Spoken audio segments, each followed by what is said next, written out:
Hello everyone! I'm Miss Jill and I'm here for virtual story time and to share with you an amazing story. And it is called One More Acorn by Don Freeman and Roy Freeman.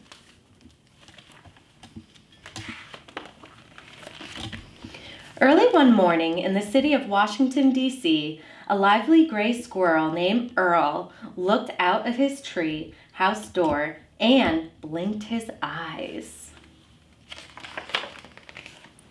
Winter would soon be here, and Earl knew it was time to go and find the acorns he had stored away last summer. Earl scampered out of his treehouse. The grass in Lafayette Square was nearly covered with a light layer of leaves. By now the sun had risen, and all the other squirrels were scurrying around to find their own hidden acorns. Earl sniffed and scratched and dug until suddenly his tail began to twitch and twirl. He had found his first acorn of the day. He turned the acorn around and around, then he packed it into his cheek. Soon he was ready to search for more tasty treasures. Within a short while, he had found 3 more acorns. Earl's cheeks were full. It was time to bring his acorns home. Away he raced to his treehouse.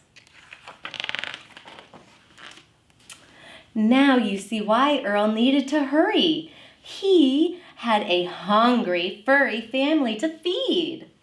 "Thank you, Papa," said his older son, Hickory. "Thank you, Papa," said his younger son, Filbert.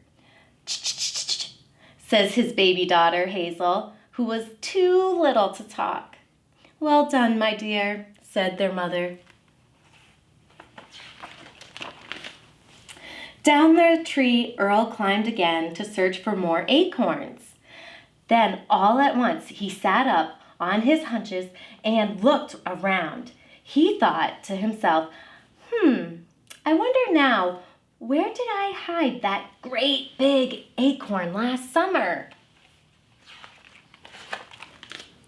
Earl ran over to the edge of the sidewalk. This was the right direction, wasn't it? Then he remembered. He had hidden the big acorn on the other side of the wide avenue. Today, the street was filled with cars and trucks and people riding bicycles. Could Earl make it across safely? I don't know. He looked left, he looked right, then he looked left again. His tail twitched and twirled. Across the avenue he dashed like a fury flash. Once on the other side, Earl hesitated. People were unfurling colorful flags and tying them to the lampposts. Even a squirrel could tell that a very special celebration was happening that day. But Earl had important things to do. He had a hungry, furry family to feed, and without waiting, he ran through an open gate, which is something not every visitor can do, you may be certain. Earl bounded straight toward the Washington Monument. The area around the monument was very crowded. What are all of these people doing? Earl wondered. Are they looking for acorns too?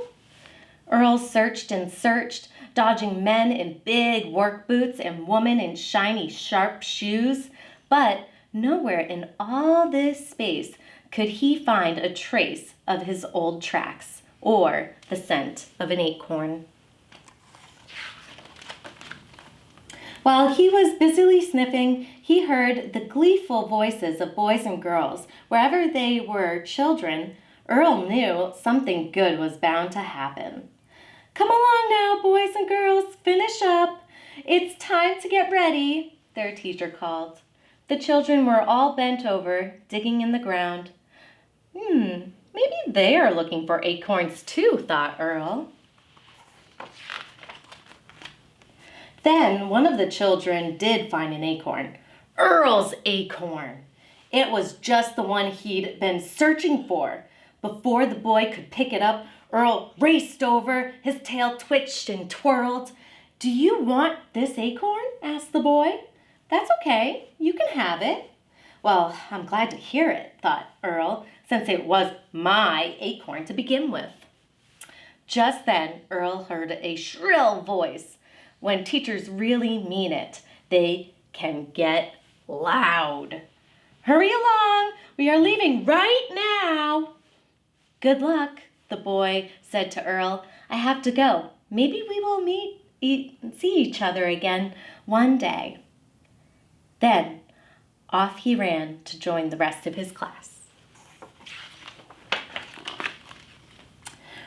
Earl bounded out through the gate and ran until he came to the big street. But look, the avenue was full of people and floats. It was a parade!